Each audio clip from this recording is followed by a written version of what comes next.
All right, everyone. Welcome to another episode of the Gestalt Education Show. Today we are in Boca Raton, Florida. So we are at Health Fit Chiropractic with our special guest, Kevin Christie. So we just got done with an exercise one, DNS exercise one. Brett was teaching. We're celebrating with a couple seltzers, which is pretty prime for our podcast. Usually we've had a couple more than what we're having right now. But anyway, so today I'm really excited to kind of sit down because, Kevin, I know you as the marketing guru for chiropractors, as the coach for chiropractors, for the coach of modern chiropractors, but Brett kind of knows you as someone different. Right. So I know Kevin is a former student of mine. He was obviously one of my great students, but also really known for his skill set in like active release and soft tissue, great at manipulation, great at rehabilitation, and then he's really kind of carved his path in the world of NFL. So he's worked at the combine. What'd you say, Kevin? 10 years. Yeah, so 10 years. So he has seen and worked on a lot of elite athletes. He's kind of got a reputation in our generation of just being a great chiropractor. But I guess the irony is in this younger generation, they only know, they don't even know that you can treat well. That's what's so funny. Well, and the thing, I guess, for me, what's so fascinating, what's so awesome is the whole point of Gestalt Education is we want the best people in the world on here. And obviously you fit in that category because of what you've done maybe later in your career, but for me especially. But so where did all this start? Like you referenced kind of skill stacking, but where did the skill stacking start after clinical practice to get you into this? And maybe define skill stacking first. Yeah, I'll do that's that. Such a great point. I'll do that. I can't think of the author, but he talked about skill stacking, and the key differentiator I want to make sure is that if your chiropractor is doing very well, and then you decide to invest in Airbnbs or something, that could be a skill, but that's not stacking upon the skill of, say, chiropractic. Whereas you can stack other skills that would actually benefit you in your professional career that will then make you unique, right? And there's another book out there called Range. I'm not sure if you heard of that. Yeah, Epstein. Exactly, Epstein. It's a similar type of thing where we think of the person that's a savant in one thing, which is great. There's definitely some people out there that just can really focus on that, but let's just assume you're not them. There's this other path you can take where you can have range in things, or you can stack skills that will position you uniquely in whatever profession you're in. And so that's something that I remember reading about a few years ago, and I didn't know about it when I started to do it. But yeah, I was clinical first. I graduated in 2005. I learned from you. I was lucky to be able to learn from you when you were a student, because you were a club, MPI club, and I was in that. And then obviously you taught a biomechanics course that I was a student in. And then just from MPI courses and all that was great. And I was gung-ho with clinical. I had a lot of success with that, and I got lucky being in South Florida. I think, one of the things I've had people ask me before were, how do I work with NFL players? And, they'll be in, I always tell a joke, is like, they'll be in like Iowa. It's like, well, you're probably not going to work with NFL players in Iowa, right? And it's like, maybe other sports, but probably not NFL players. I happened to get really lucky. I'm from South Florida. I moved down here, and I got an opportunity to work in a training facility that was working with them. And so I was thrown into the fire early on. And I was all clinical until from, age 26 to about 31, and I opened up my own practice. And I was still fully clinical. I pride myself on that. But really the transition, to answer your question, was I built my practice in 2010, my own practice in 2010, in network with insurances. And then insurances in the state of Florida got really bad.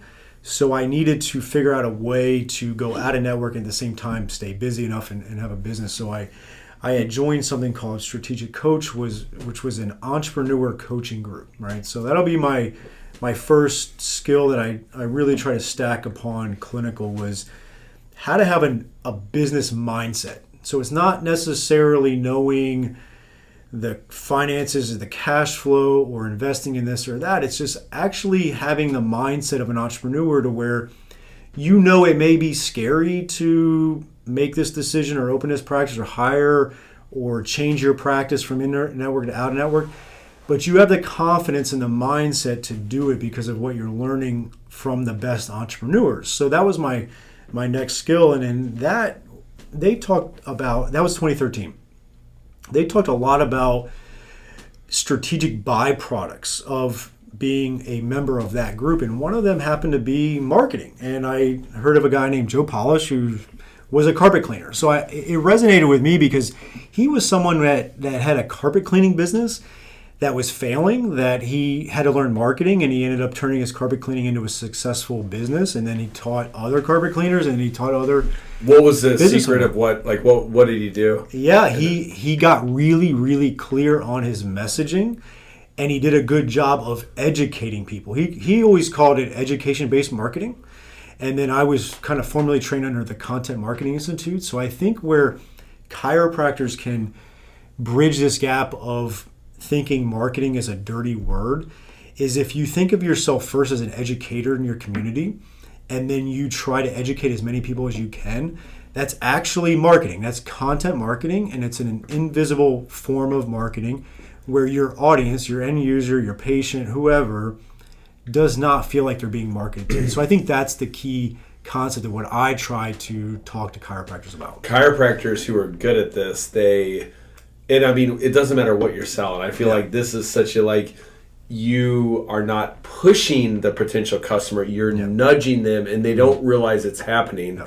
I think the other thing, Kevin, that's so important for that is you have to believe in yourself that you're creating all this. So what I find with a lot of the younger chiropractors, they're not even certain, and confident in what they're doing, so therefore it's not conveyed to the patient because the patient can read it. Yeah, for sure. Confidence is huge, and like a humble confidence is really important. One of the things I try to teach chiropractors the difference of is you want to compel them to make a decision, not convince them to make a decision, right? And that's a key distinction because if you're trying to convince them in a certain way, it's almost like you haven't really even convinced yourself. You're really trying to manipulate them in a sense to buy into whatever you're trying to sell, versus if you're really bought into your model of care, your system, you know what works, your clinical evidence that you've had in practice, then you're able to compel them and guide them. And that's a big distinction between the other end of the profession that we concern ourselves of, like where they're selling 3-year care plans and $5,000 care plans without even knowing them. We've gone too far, right? We've done it to where we don't even guide them at all. So we're just trying to compel them to make an accurate decision based on all the facts. And that's educating someone, right? Whether you're a teacher in school and you're trying to educate them in math, or if you're a doctor and you're just trying to educate the community or your patients, you're just trying to give them all the facts that compels them to make the right decision without having to convince them otherwise of what your beliefs are, right? So I think that's key. I think the evidence-based group, they're so guilty of falling under the trap of the old school chiropractic. Yeah. Well, they kept me coming back, like that whole thing. Mm-hmm. And because of that scar that has existed for so many years, this new evidence-based group, they're so afraid that they're going to fall into that camp that they grossly undertreat their patients. They do, and they do a disservice to the patient, and they set a false expectation even for themselves. And then ultimately, what ends up happening in that scenario is the patient either gets out of pain temporarily, or they don't get the results they want, and they stop coming back. So then they don't become an advocate for you in your practice, right? Because you didn't see them through to the finish line, right? Correct?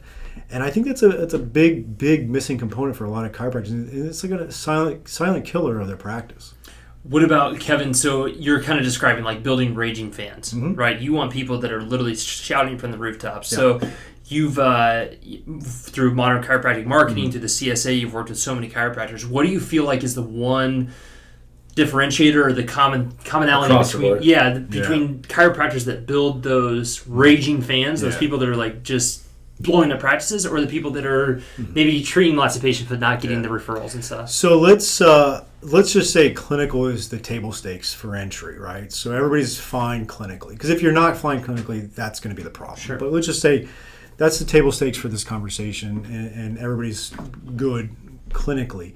I do think it's the lack of positioning yourself in the community as an expert. And that can be for people that do know you or don't know you. And so you don't have enough people that say, you got to go see my chiropractor, right? So I actually was in Dallas 2 days ago speaking at Parker, and I mentioned this because it was mostly students in my class, and I said, the difference between being the person that is their chiropractor, or when they say you got to go see my chiropractor versus, oh yeah, I went to this chiropractor like 6 months ago and he was good, he was fine. Like that's a big problem if you don't have enough people saying you got to go see my chiropractor.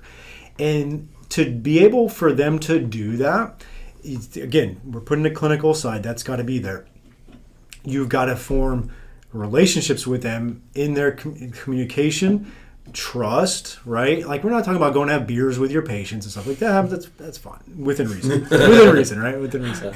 Don't have 2 bottles of wine like we did before this podcast, but have a beer. But ultimately, like you got to have good conversations with them. You got to be able to level with them. You got to build trust with them.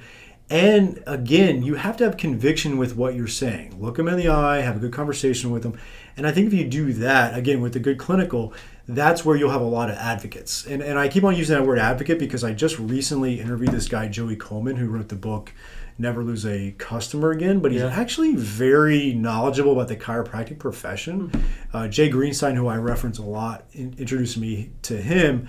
I heard Joey speak at the Florida Chiropractic Association in Orlando a month ago, and he's got this like 8-step process from taking a new patient or a new customer to an advocate stage, right? And he says it takes 100 days. I don't know if that's what it takes in chiropractic. I think it's a little bit longer. I think it takes a treatment plan, right? A normal treatment plan, not 3 visits. So I think it takes a treatment plan to develop them through that process. And there's multiple stages that I'm not going to be able to get into right now, but you have to do a good job of getting them into that advocate stage where they recommend you because they felt like you had their best interest in mind and they got the results. And it's more than just, convincing them that they have to come in for a certain amount of time. It's actually compelling them and having the clinical side of things. And I think I've heard Brett speak enough, and you could probably have the same stories of how many times your best referral source is someone you didn't help or someone that you referred on. I mean, everybody's got that story. And so I think to your point of like not just treating them 3 times and getting them out of pain. I mean, everybody appreciates that, but we talked a bunch of in DNS of like those patients that you see 3 visits and they have a derangement that you fix with press ups, and then what's going to happen? Right. They're going to relapse, right? And so then you always say the reason that someone comes back to you after a relapse would be your personality. Right. Well, if you maybe don't have that personality, you got to be there to catch them when they fall, pretty much. If I'm kind of hearing you correctly. Yeah, you are. And you bring up an interesting topic because I think sometimes we mistakenly set up false expectations for our patients. And Brett had mentioned this during DNS exercise this weekend where we had the one woman on the table and she had a hip, I think it was an impingement. There was something going on with the hip. And you mentioned that, look, there's something going on here, but I can improve the function of this hip. And if that gets better, awesome. If it doesn't, then we know it's a structural issue. But you were up front with her and your patients right out of the gates versus saying, oh, I can fix your hip. Over-promising. Yeah, right? Like you're over-promising or you're under-promising, right? So you're not giving them anything to understand. Like they left there as like, I don't know what my diagnosis is. I don't know what my treatment plan is. I don't know what to expect. And so you have not leveled with them. If you level with them, you don't set up false expectations. And I think false expectations, one way or the other, right? Overpromise, underpromise, can be a real big problem for most chiropractors. I'd like to take this maybe a little bit of a different stretch now. So we've been doing a podcast for 9 months now, basically. You've been doing one for 4 straight years. You haven't missed a week. And so, but that's built on chiropractic marketing. And so let me ask you, in this age of influencer, of social media, the clients that you're coaching, how big does social media play into that? What are the other types of marketing that are really good for chiropractors? And you like, where does that go? Yeah, so I'm a content marketing guy, right? And so content marketing is defined very well by Joe Polizzi, who founded the Content Marketing Institute. Interesting story with him, and we talked about it over lunch. He founded a company called that, which taught that, right? So it was very meta. Started from scratch, and he sold it for $30 million. So he was doing something right. I don't know what it was, but he's doing something right. So I learned from that. Yeah, exactly. And it's a strategic approach where you're really trying to create and distribute valuable and consistent content, right? So it's got to be valuable. and then you have to do it consistently.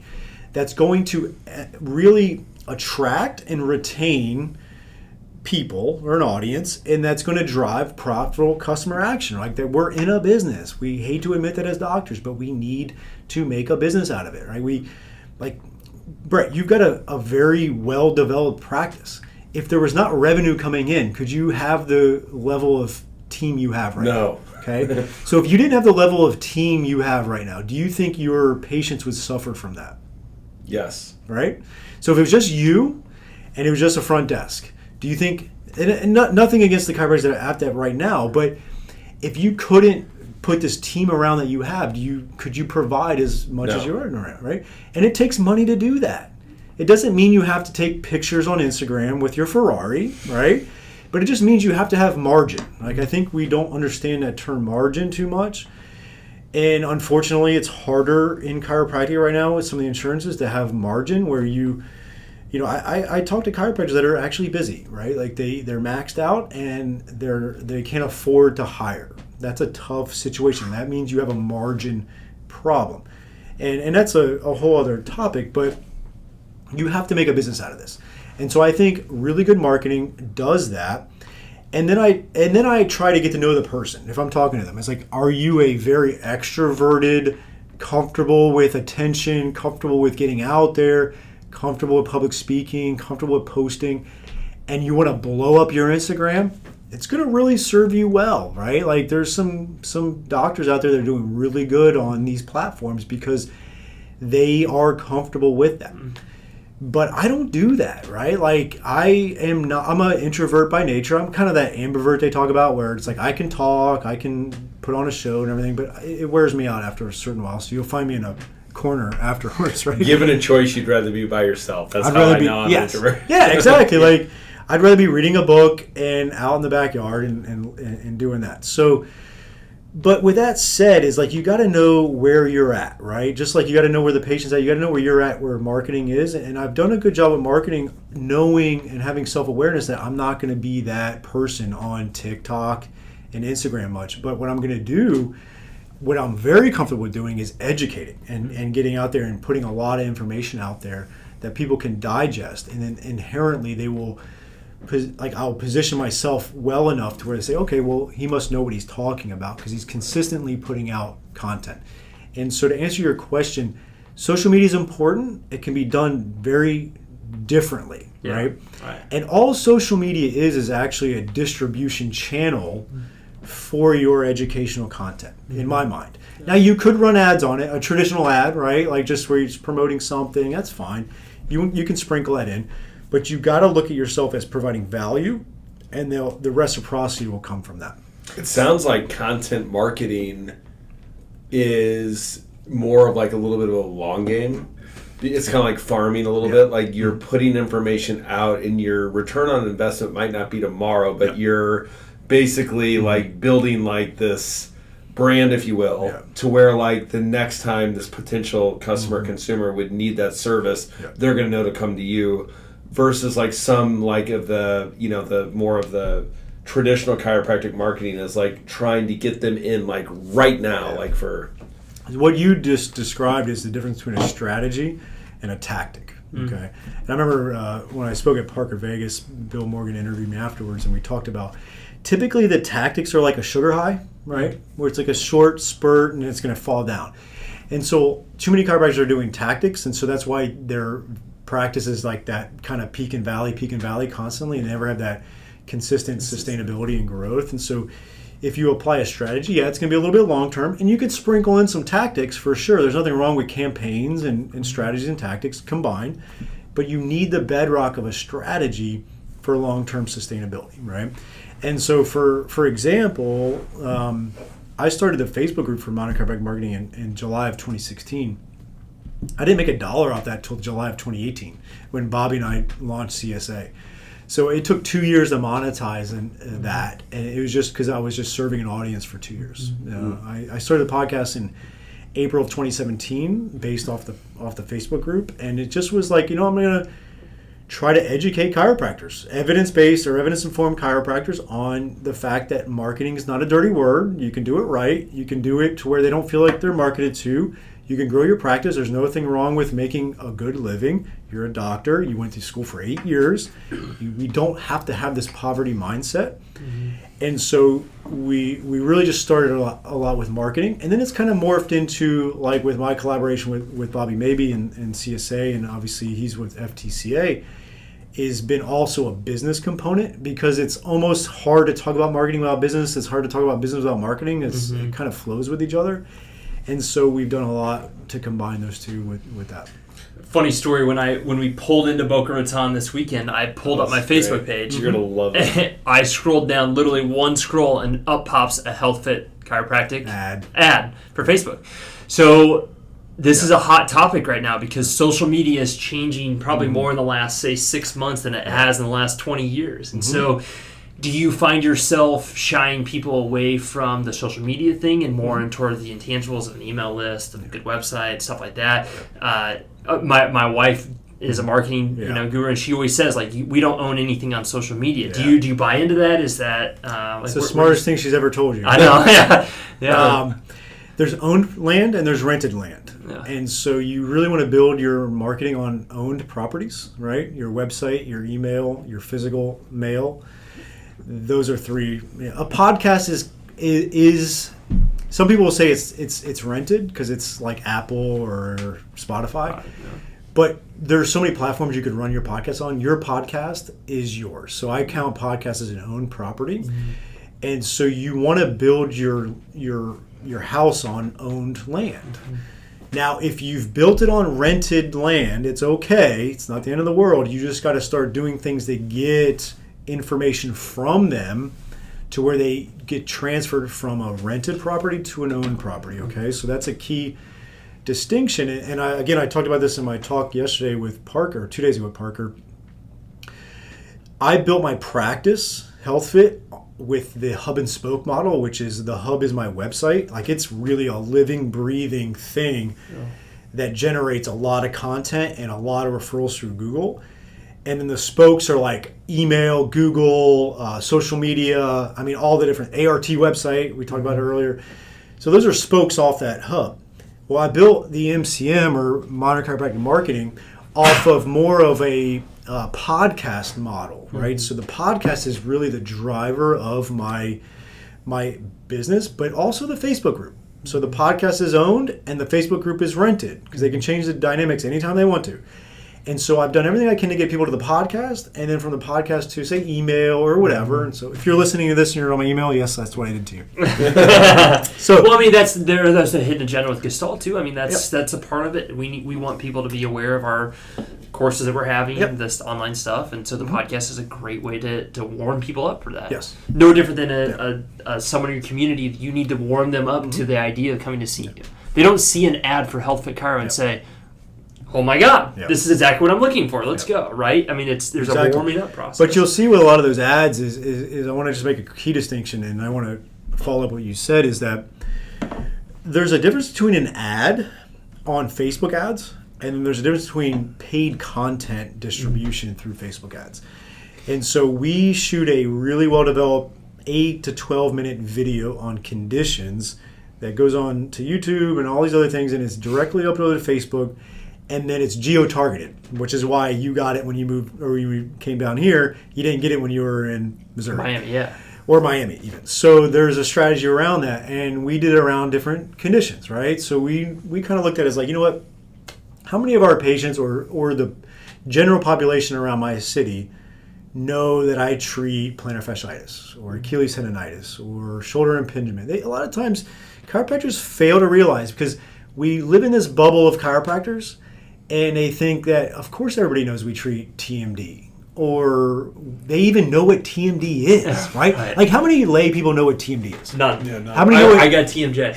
I was going to say, how many they know TMJ? So sometimes you even have to, like, bite the freaking bullet and say, I'm going to run a video on TMJ, not TMD. Or sciatica. Yeah, exactly. But then in the video, highlight that, right? It's like, look, this is really TMD, and you can talk about TMD.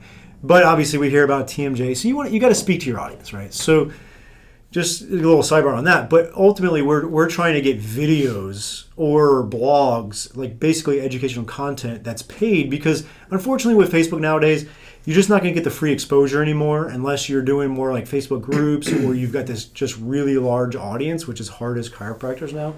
So you got to put a little money behind it, right? It doesn't be a lot. We spend $500 a month on Facebook ads, but it's targeted. We spend half of it on people like you that are in the area, right? Maybe not you because you came in town, but it happens. You can't distinguish it. But then the other one that we spend another $250 on, is we take our email list, funnel it right into Facebook, which actually, if you have MailChimp, I'm not plugging MailChimp. I'm not cool enough to be paid by them. Right? So you go into audience on Facebook, and they actually connect right. They can connect right to your MailChimp account. So where you just put your password, username in Facebook, and all your emails will funnel into Facebook as an audience. So as long as their email address is affiliated with that Facebook account, so if it's like their work email, it's not going to. So if you put in 3,000 emails, maybe 1,500 go into an audience, and these are patients that already know, like, and trust you. But maybe they don't know you treat plantar fasciitis. So if you run a video of plantar fasciitis to them, they start to say, oh, okay. Shit, yeah. Not only do they treat foot pain, I assume they can make the connection. I'm sure he treats knee pain. I'm sure he treats Achilles pain, calf pain, strain my hamstring, right? Like, so they can usually connect the dots. So that's a strategy that we're doing with Facebook for sure. So it's more about a paid content marketing distribution in that regard versus like we're running an ad like Don Draper from Mad Men, right? Right. Like, this is Health Fit Chiro. We're in Boca Raton. It's $27 all you can eat chiropractic. Well, and I mean, my wife actually, she was a broadcast journalism major and then like ended up in public relations. Yeah. And what she always tries to convince me of is the difference between advertising and public relations. And she always tells me, like, what we're trying to do is basically public relations. It's like when you think ketchup, you think Heinz. So Heinz isn't necessarily running a 50% off campaign. No. They instead have like instilled their public relations department is so good to where like you almost, the second you think ketchup, you think Heinz. In the world of doctoring, I think James Andrews, the famous orthopedic surgeon, like if you look at the ESPN ticker, it doesn't say they saw the orthopedic surgeon. They said they saw James Andrews. So like in as far as relationship collateral, I feel like James Andrews has got a great reputation. Yeah. He's treated everybody so well along the way, which is not always what we see out of the orthopedic surgeon model, but because of that, he is like, created this PR that is out of this world. And I think a lot of people that would be listening to this, they're working on their public relations campaign. Not necessarily, we're not really in the group of like, nothing against the joint, but I mean that's not what we do. I mean we're not here to like say we're giving you adjustment for $15. Like that's just not our model. But instead we're trying to instill quality, and you do that through public relations. Yeah. No, absolutely. It's a great way of saying or content marketing. Is it? I think you're saying the same thing when you say content. It's similar for sure. Like there can be some offshoots of PR versus content, but like if you did a public speaking event in your community on something, that's going to be content. It's just in-person content. But that's also PR, right? There's definitely crossover, And then there could be some other things that, like, just to get on the PR topic for a second, other entities could spotlight you, right? That would be PR for you, but you didn't provide content. Does that make sense? Totally. Yes. Right. So there can be some crossover. Showing up to a charity event, donating money, stuff like that. Yeah, exactly. That's PR. Exactly. So that's definitely something that can happen, right? And but PR is phenomenal. Like it's really good, and it kind of also has a little bit of overlap with social proof, right? So if you've done something really cool in your community, you want to spotlight that. Humble brags. Like there's nothing wrong with that. Like it just depends. I think we as doctors. And this could be controversial, I do think we have to hold ourselves to a different standard than non-doctors, right? Like I think we need to, people expect a little bit of different from doctors. Would you agree to that? Yes. Right? Like you can't be promoting yourself in a way that's unsavory. You have to have a different level. Like it's just different, right? Like, right. I think that's something that you can't exactly be Barstool Sports because you've got to. Yeah, it's got to be a notch above that. Like if you went around town doing pizza tasting things stands. and keg stands. Probably not going to be a practice driver. But good thing we're doing this for other chiropractors and not patients, right? But Barstool Sports sold for a lot of money, so like, he's doing something right. But he's not a doctor, right? Yeah. So there is a little bit of a difference, I think. So now there's going to be a question. Sorry, no, go ahead. There's going to be a question from a lot of young chiropractors out there because you brought up Epstein's book Range. Yeah. So the big debate right now is, do you go a mile deep or do you go a mile wide? And the whole book, and the book that you referenced, is you might want to consider going a mile wide because it allows you to be more diversified in what you may be doing. That's not the more popular thought previously. Like 10 years ago it was, you need to do a deep dive in something. Let's talk about ART, for example. Like, you could go, I'm the ART doc of this area, therefore I just only want to attract that. Or you could be like, I'm the MDT doc. If you're not in my classification, then I can't help you, but I'm just going to thrive and do amazing. So I'm just going to attract the people that are looking for this service. Or Kevin, do you think what is your take on like this young doc who's like being inundated with so many different things? Do you think it's better to deep dive into something initially just to kind of get your feet wet and then you're adding these other things? Or do you think you want to like try to like really diversify yourself in all these other different things? I'm a big reader. I know you guys are, and I've read a lot. Like people have read the 10,000 hour rule, right? Where you got to be doing something a lot. And I think there are cases of very unique human beings where they can go extremely deep on something, right? Like I don't need Tom Brady skill stacking a lot of things, right? Right. Yeah. I don't need, musicians skill stacking a lot of things. Like they just have a unique talent that's otherworldly, right? So let's just ride that out, bro. Exactly, right? Like, and so I forget what book it was, but he's like, the phrase he said is like, let's just assume you're not them, right? Right. So, not saying it's that way, but it's like, you are. Yeah. So it's like, stop comparing yourself to Michael Jordan, right? Like, let's just not do it, okay? So that's bullshit. I think it's a mistake people make is like they put themselves in comparison to things that's really hard to do, right? So let's just assume you're not them and that you aren't going to have some kind of just oddity, right? We're talking about winning the lottery type of skill that all you can do is do that and make $30 million a year. So put that aside and we're still going to work on our craft, but we're going to realize is like, and another thing I wish, God, there's always that question is like, I'm 41 now, so we're at that age, Brett. I know you're not yet, Taylor. You're at that age where I love this age. Because my self-awareness is like through the roof, right? Right. Like, if you would ask me when I was 25, I was like, yeah, I could have been a pro athlete. Now I was like, what the fuck are you talking about? You were 5'9" and you were $165, right? Yeah, like, you're not even a chance. Yeah, it's like you were a good high school baseball player. Like, stop it. Right? So there's this whole thing of self-awareness, and I wish I could go back to my 25-year-old self when I was graduating and say, you know what? Take your time, okay? It's going to work out. If you put the work in, it's going to work out for you. Like it's not going to happen at 28. It's not going to happen at 30.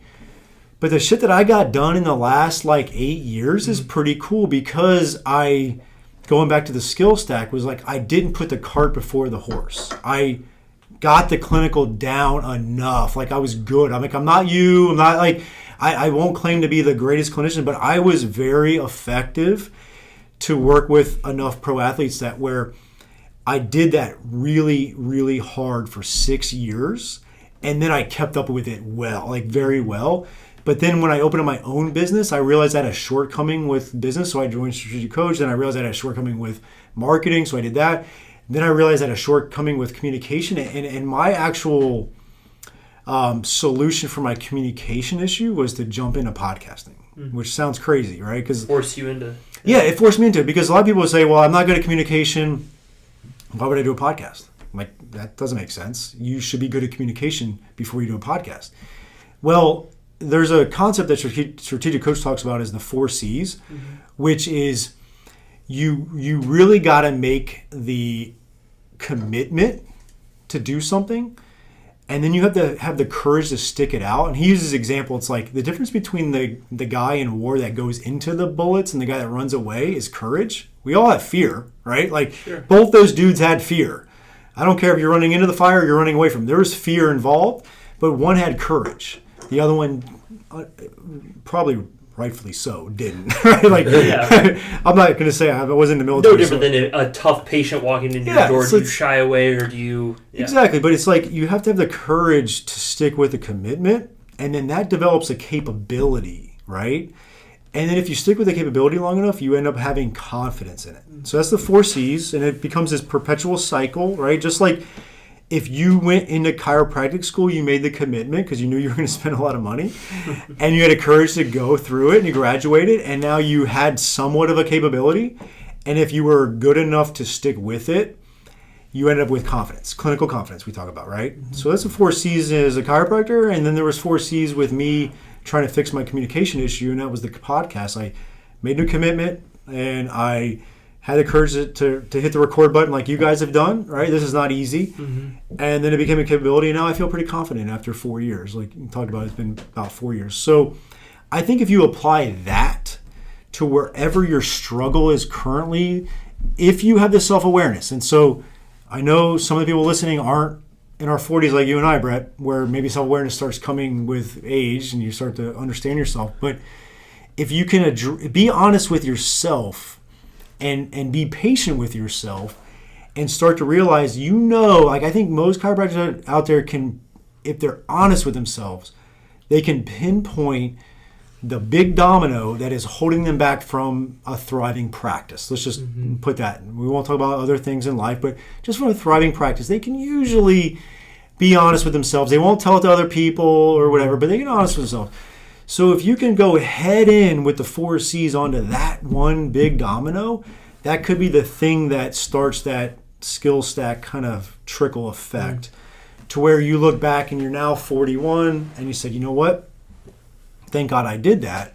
Otherwise, I might have been on a bad path. So long-winded way of saying it, but that's kind of what happened for me. Yeah, that's awesome.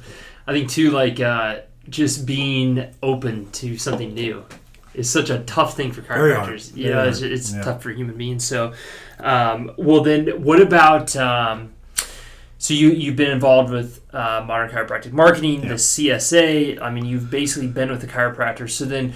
What about my generation of chiropractors? Yeah. So I was lucky enough. I'm in a great, associate position. I get paid like shit, but it never happened. I know the realities of that. No, I gotta make $200,000 first year. But I want to say something really quick. I overheard a conversation earlier today, and I wasn't part of the conversation, but I overheard it. I know the amount of visits you're seeing in a week. And I know you've worked really hard to do that. Yeah. So you're doing fine. No, because you worked hard. And I'm just joking about that. But so what about a student coming out? I mean, this is something that we struggle with. We struggle to coach people on this. Yeah. We struggle to communicate. Chiropractic students right now, the minimum they're walking out with is $200,000 in debt. The average income in Missouri for chiropractors, 65. It's 60. Yeah, 60 grand. 60 grand. So, I mean, it's frustrating because all three of us have benefited from chiropractic. I believe chiropractic is the greatest profession on earth. I love it to death. I would, be so lost if I didn't have that in my life. So, how do we... I mean, I'll put myself in leaders, you two as leaders in this profession. How do we continue to bridge that gap? Where does marketing play into that? Lynn says, we all deserve to make a professional income for what we're doing. Chiropractic's interesting in that usually if you're the best baseball player, you're going to make the most money. If you're the best orthopedic surgeon, typically you're going to make the most money. Chiropractic's really odd in that sometimes the financials aren't rewarding for what you're delivering. So the number we always talk about MPI that our basement number is 6 figures after 3 years. I'd be really curious to hear your opinion. So. And I know cost of living in Boca Raton's a little different than Troy, for example, but what do you want your typical client? I mean, I know it's kind of an awkward topic, and I hate to put you on the spot, but I mean, what do you expect them to make? I love the 6 figures thing. Yeah, and I do think it's a period of time, and so I think one thing young chiropractors need to understand is that how old were you when you graduated? 25. I was 20. I was No, very 26. I was the very tail end of 25. You were probably 25, 26. Yep, whatever. 26. Yep. Most doctors, after they graduate from medical school, go into a residency, right? And it can be a few years or it can be even longer. I had dinner with a neurosurgeon a few weeks ago. The dude was like 35 by the time he got out, right? So, and he wasn't making a lot of money as a resident. And so I want chiropractors that are coming out, your age group, Taylor, that you mentioned, to think of the first few years as that, right? Like, I need to find a place where I can grow as a chiropractor, as a communicator, and as a person, and then have a path, like you said, Brett, to get to that 6 figures, okay? So that's, in my opinion, a good situation, right? I'd rather have that situation than go into some personal injury mill where they're going to give me $100,000 that first year, but I'm going to feel like I want to quit the profession, right? Because I always compare myself to my friends that I graduated Florida State with, not chiropractors, because we're obviously all chiropractors, but your undergrad friends, there's such a wide array, right? Like, I've got financial advisors, I got chemical engineers, I got the whole thing. I've got buddies making $300,000 a year that want to quit their job and move to like Peru and just like give up on life because they're tired of the shit that they do, okay? And so I'm going to kind of go back and forth between both. What you said was you talked about your age group, Taylor. I feel like your age group has actually got a little more nuance than what they want. And money's important. It's kind of like we got to have a living. But there's also purpose and meaning and quality of life. Would you agree with that? Absolutely. Right? Yeah. So I think it's different than our age group. Because like him and I are both grinders as an Yes. example, but Taylor would probably definitely be more respectful of when he needs a break. He knows he needs a break. Whereas like I was definitely like put my head down just like... Like I would go through a divorce because of it, which I did. You know, like I grind right through a divorce. Like, all right, fuck it, we're gonna get divorced, but I'm gonna work 65 hours a week to make this practice happen. That's not a great thing to do, right? Yeah. Looking back on it. But like his generation, every once in a while the stars line up where you have all the best traits of a millennial. Yes. You understand tech, you understand social media. You're not gonna like just grind yourself to the ground, but then you still also have that little bit of grinding gene that we do need, that grit gene. Yeah. And so like I think the millennial, we always pick on them, but the right millennial is like setting himself up to be in a perfect place in the marketplace. I think it's an interesting conversation, and I got a story behind it. As a member of Strategic Coach, I'm in a group of usually like 40 entrepreneurs, and at this particular one I was probably 39, so I was one of the younger ones. It's mostly like 60 and 65-year-old males at this group. And a couple guys started bashing millennials. And I got up, and I'm not a millennial, I'm a Generation X, just like you, Brett. And I got up and I said, what do you think your father, who was the greatest generation, right, said about you in 1969 when your hair's down to your shoulders, you're smoking dope, you're sleeping with 3 women at a time, you're burning flags, and you're like shooting people that were, whatever, right? So they were the baby boomer crowd right now. They were as a general rule, if you go back to the 1960s, like if you know history, that was a very, very like, they call it counterculture, right? Like, so we're always looking at previous generations for their flaws and not what they bring to the table, okay? And the baby boomers had kind of forgotten that a little bit now that the years have gone by. Like, you guys were like really crazy in the 1960s, like assassinations. Like, I mean, good point. It was like if you were lucky to keep your head in the 1960s. Right. Okay, so I brought it up, and people were like, kind of shut up a little bit about it. I was like, oh, that guy's an asshole. Right. But I try to look at what's good about the millennials. I know there's flaws. I know there's flaws about my generation. There's flaws about the baby boomers. There's always going to be flaws, right? But I think what the Taylor crowd brings is this level of efficiency that the older crowd's not used to, because in our, like, Brett and I are in a weird generation. They call us like Zillennials, where we're Generation X, but we still, like, we grew up somewhat with the computer and all that, and we get what's out there. Whereas the baby boomers maybe not understand, like, there's just a level of efficiency that didn't exist in 1978. Like, for you to get a lot done, you had to do a ton, right? Sure. Yeah. Now you can actually get a lot done if you're efficient and be effective with it. So I want to make sure that we understand that the millennial crowd brings a lot to the table, and it can be efficiency. So if you're an older doctor listening to this, look at the millennials as a potential of efficiency for your practice and for overall benefit of the patient. I look at their generation, not Taylor, but their generation. They have lost the art of the apprenticeship, which would be like you and I would be, if you told me someone was really good at what they're doing, I would go spend a year of my life with them just to learn from them. I wouldn't be like, I need to be making, like, I would just appreciate the opportunity to be able to do that. That generation has seemed to have lost the art of the apprenticeship. However, their generation is way better than my generation at knowing the importance of social media. So much so to where, and he's taught me a lot, so have you, Kevin, like on, whereas my generation truly believes it's Bush League to think that you would ever have to do any kind of marketing, any kind of social media. Like, that's why even our podcast has been like taking me so far out of my comfort zone because I'm just not used to that. So I think that, you know, it's kind of interesting just to see like the different generational. It's stark. And another quick story is I'm consulting with North Carolina's Chiropractic Association for that same reason. Was like a lot of their seasoned doctors are finding out that the young doctors coming in town and like capturing a lot of patients because they're doing a really good job with marketing and with social media and with Google and all the different things out there.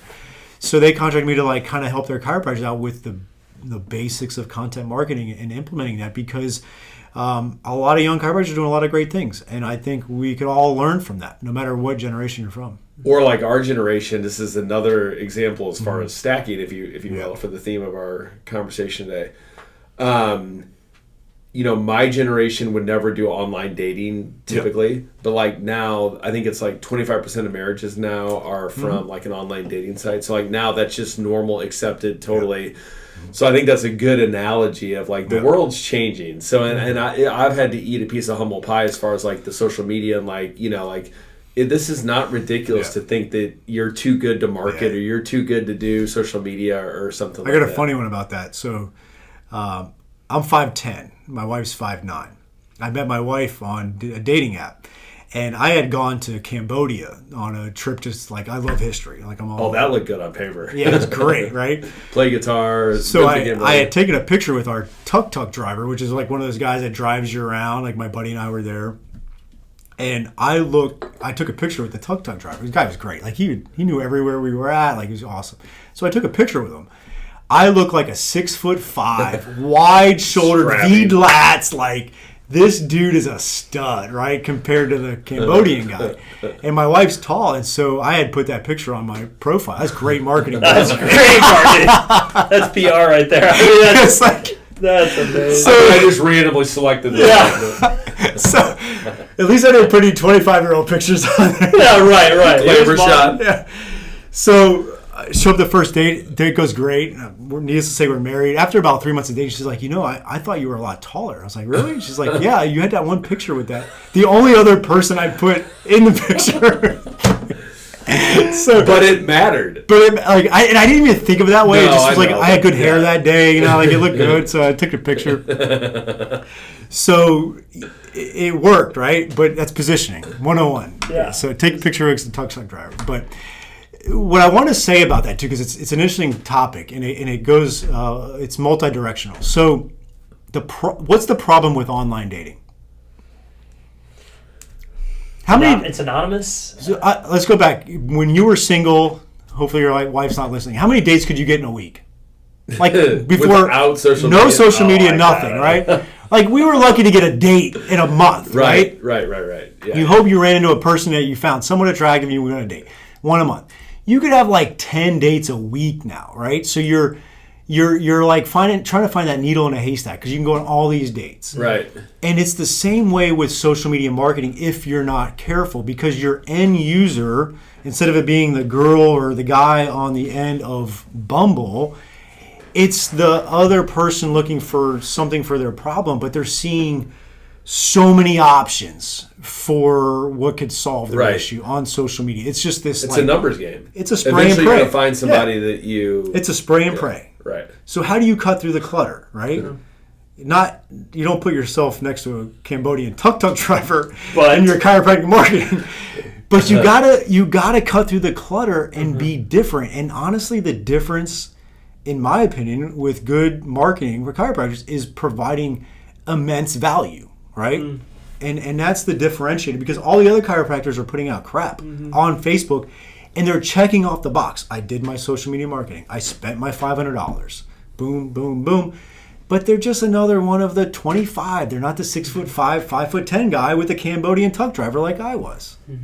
That's what your content marketing. So to play devil's advocate on that, what about the ring dinger, for example, who obviously has made himself famous and is supposedly on this incredible waiting list because he's doing something that all of us would agree is pretty egregious, but he's definitely like put his. So I mean, I always like try to like say, well, what can we learn from like you know, like how he's became this like internet sensation? Assume you're not going to be him.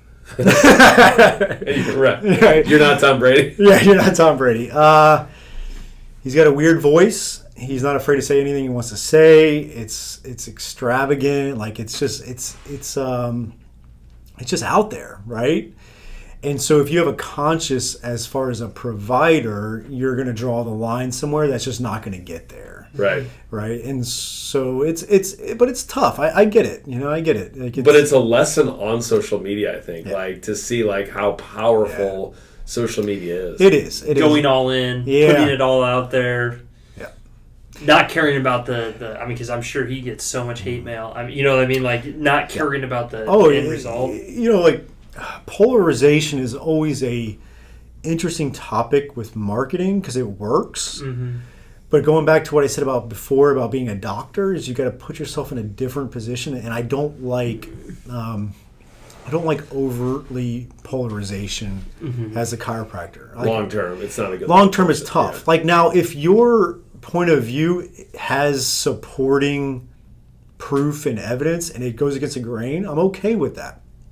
But if it's just antics, then that's where I draw the line as a doctor, right? Like I would rather make $150,000 a year than $500,000 a year and sleep at night. Right. I'd rather make $500,000 sleep at night too. Well, but just a nicer bed. Yeah, just a nicer bed. But I think that's the thing, and I do think I can give you counter examples of doctors doing it the right way, making just as much money.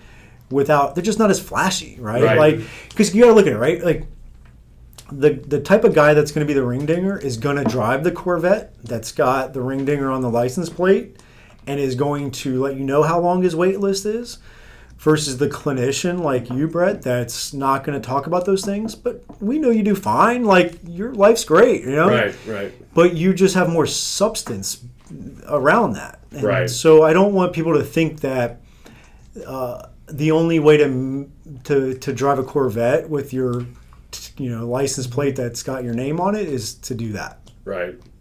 Okay, so to kind of wrap this all up, we're kind of getting to our hour. I'm going to give you 1 minute to think about this. I want you to end with the top three, either like three advices for marketing for a chiropractor in our group, or maybe like the couple mistakes that people make, or like the big three advice that you give to people. But to start with, if you're not subscribed to the Modern Chiropractic Marketing Podcast, 4 years every single week, that is like insane to me.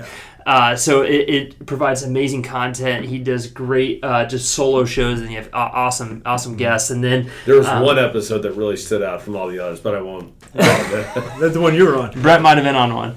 And then I think the other two things is modernchiropracticmarketing.com. That would be where you could get your group coaching information, all that kind of stuff. And then the Chiropractic Success Academy, you and Bobby Maybe, you have great people on the board. You have great just advice and stuff like that. So I just want to make sure that we give you your due diligence and that. But anyway, what you mentioned about the weekly podcast, you don't have to do it weekly, but I just knew, like, if I set the tone for my consistency, I would follow it, because I just know, like, that's how I need to do things. And so consistency is one of the big keys with marketing. You just have to keep at it, because it's not going to bear fruit right away. So you got to make sure you're doing that. You really got to get clear with who your audience is. Not everybody is your audience. Good marketing compels and repels, okay? So that's a key thing, is like, you're going to repel some people, and that's okay, but you got to compel the right ones. So get really clear on your audience. and then what message is going to be very congruent with that audience. And if you stick with the consistency around that, you will position yourself as the go-to for whatever it is you want to do, right? Like, we can all think of the different chiropractors or even non-chiropractors, like, the great Cooks and the Stu McGills and all those. Like, we don't think of them as people that did marketing, but they did. Yeah, they're actually magical marketers. Like, the best. Yeah. Like, I'll put them up against any of the ones we think of, like the Gary V's, right? Like, where it's just like all marketing, where there's like more sizzle than steak. Right. Like, these guys have really positioned themselves amazingly, and Brett, you've done a great job too, because you bring the table stakes to the game, which is obviously the clinical, but you do a really good job of positioning yourself as a particular expert. Like, what does Stu McGill position himself as, right? Like, he's the low back dude for sure. Gray's the movement guy. Like there, you can do that in your community. And again, don't assume you're Stu McGill. Don't assume you're Gray Cook, right? Right. But all we're asking you to do this is in like a 5 to 7 mile radius, depending on where you're located. If it's near Manhattan, it's 1 mile. If you're in Troy, maybe it's 25 miles, right? Right. So that's all I'm asking you to do. Like, I think that's something we fail to realize is, like, I'm not asking you to be this world-known entity. I'm asking you to be positioned well in a 5 to 7 mile radius to where people say, you know what, I've got a problem. That person seems to really know what they're talking about. They do it often. I trust them. I'm going to go see them. I think we fail to realize how big of a leap it is for Bob to realize he has a problem, for Bob to make the decision he's going to see someone, and for Bob to call your office. Right. We fail to realize how much of a leap that is. It's not going to happen automatically, and you got to do the right things to where Bob connects those dots and calls your office, comes in, has a great experience, and now he connects the dots for other people. Okay? Kevin, on that point, before you elaborate on what you're talking about, what would be a great beginning action step? Because I'm telling you, 99% of the people this is our world. I mean, no one is doing a good job of what you're talking about right now. So what's their first just initiation step? Like, it's something this week to just put them out of their comfort zone. Are we talking Facebook? Are we talking Instagram? Or setting up a lecture in town? Like, how do we implement? Yeah, the easiest thing would be is to distribute some form of valuable content. And I say distribute because whether you create it or curate it, right? So let's just, for example, off the top of my head, you really want to work with golfers. Find a phenomenal article that is about golf and serves your audience, that is congruent with what you do in your practice, and email it out to your patients, right? Like, that would be the easiest thing to do. Email your patients 2 to 4 times a month with valuable content that's going to educate them. That's a very targeted audience. It's the easiest thing to do. And I would do that. And then I would start figuring out, where's my unique creation skill? Some people are great writers. Some people are great on video. Some people are good at public speaking. Some people are good at audio like this. There's a lot of different mechanisms of getting that out there, and figure out which one you think you're comfortable with and dive deep with that. Once you dive deep with that, you can start the offshoots of it and distribute through other channels. My story about that is initially when I started, I did all sorts of social media because I thought that's just what you did. Yeah. I wouldn't listen to my wife. I wouldn't do anything like that. And so what I soon realized is that I started doing Tuesdays with Taylor. Yeah. Well, on Tuesdays on a live video, I would get more play and more people would recognize me during that week than if I did a post with my picture on it, if I was on Twitter, if I went to Chamber, anything like that. And so for 3 months straight, I did Tuesdays with Taylor. Yep. And so what I quickly realized is that in-person people like my energy, they like my face, and so... Then it was. That was a subtle blend. That was a subtle blend. But the reason I say that is it wasn't terrible. But the reason I say that is like then I was like, oh shit, like okay, so like if I do in person stuff face to face, and then all face-to-face stuff. Now I could just eliminate 75% of the bullshit that I didn't like doing anyways, and now social media became a lot easier. So I think to your point of like figuring out where exactly you do the best and then eliminate all the crap. Yeah, some people question me on the MCM side of things. I joke around. The worst thing about naming your company as Modern Chiropractic Marketing is they expect me to be on like TikTok and Snapchat and have nudes and all that stuff. Modern Chiropractic Marketing for me is just like it stands a test of time and do what really is working. And so I don't do a lot of video for MCM. Not that there's anything wrong with it. It's great. But I've hit such a home run with the podcast that I've just dove deep with that. And then I've got some, I got the email and we got the other things that are working with it. So I've just stuck with that, and then we'll grow as we go about it. But yeah, find the thing that's working. And video is really hard to beat. It's the hardest thing to do. That's why not as many people do it. But it's also why people respect it the most. And it has that, I think they call it parasocial effect, where it's like, do you guys feel like you know Brad Pitt? Like, probably. Like, you feel like, I know Brad Pitt. Like, if you saw me, like, dude, I know somebody, like, you were the best in that. Like, you feel like you know Brad Pitt. He doesn't know you. Right. It's called parasocial effect, where it's like you've seen him on TV so much, like you feel like you know who Brad Pitt is. Right? Just so you know, a better example will be Jennifer Aniston for that. Exactly. But, because you're dreaming about her. But that's what video does, and it's actually what podcasting does, because it actually gives you an intimacy level that they breaks down walls. Yeah, exactly. And I think sometimes doctors put themselves on pedestals, not on purpose, but sometimes, or the other people put you on a pedestal. But if you can be a person to them, and video and audio does that, where they can say, I kind of feel like I know Taylor, and that's good. And like, so they start to build that know, like, and trust without even being patient of you, and it makes that leap where I talked about connecting the dots from I've got a problem to where I need to call that office. The video speeds it up, right? Or if it's podcasting is hard in the community for getting patients. Like, I don't know if it's the best thing for everybody. Some people could do it. But in the sake of like what I do for this and what Gestalt does, like, that's a great way of connecting those dots for people to really buy into what you're doing. And the reason I say they like my face is because every single week I'd put one out, I'd get 15 screenshots of my dumbass faces that would be on there. Like the stupid facial expressions. But a good lesson on... It's a know, like, and trusting. Like, people want to see you like, okay, he's a real dude. Yeah. Like that's what he messes up. He we know you're not good looking, so we know exactly. We know. But he's enthusiastic. He's great, Yeah, and then the other thing, too, and I think this is important for, like, in practice in general, like, you got to smile. Yes. I mean, like, people want to be around people who are in a relatively good mood and, enjoy what they're doing. So, I mean, I think a lot of chiropractors make a mistake. And we talked to Gray about this, which is you have being a great chiropractor. Then you have this, like, other side of it that no one talks about, which is literally 50% of it. Yeah. These are all the intangibles that no one talks about. Your personality, your charm, your sense of humor, your empathy, all these things that make great healers. Stu McGill's a great coach. Gray Cook's a great coach. Annie O'Connor is very empathetic. Pablo Collage is just majestic in the way that he, is going to talk to the patient and, be allured with how good he is. So everybody's kind of got their own thing, and it takes a second. I always say, there will never be another Elvis Presley, and when people try to be Elvis, it never looks real good, So you got to, like, kind of find your own. Yeah. I agree, and it's finding that and running with it for sure. I totally agree. I think that's a great stopping point. If I could take like just one thing for people to maybe take away from this conversation, it'd be get real with who you are. Yeah. Get real with not trying to be Michael Jordan. If you suck at doing videos, find another way to market. Yep. Like that, and that's totally fine. You don't have to be the next TikTok star to build a practice and to blow things up. You can be a normal human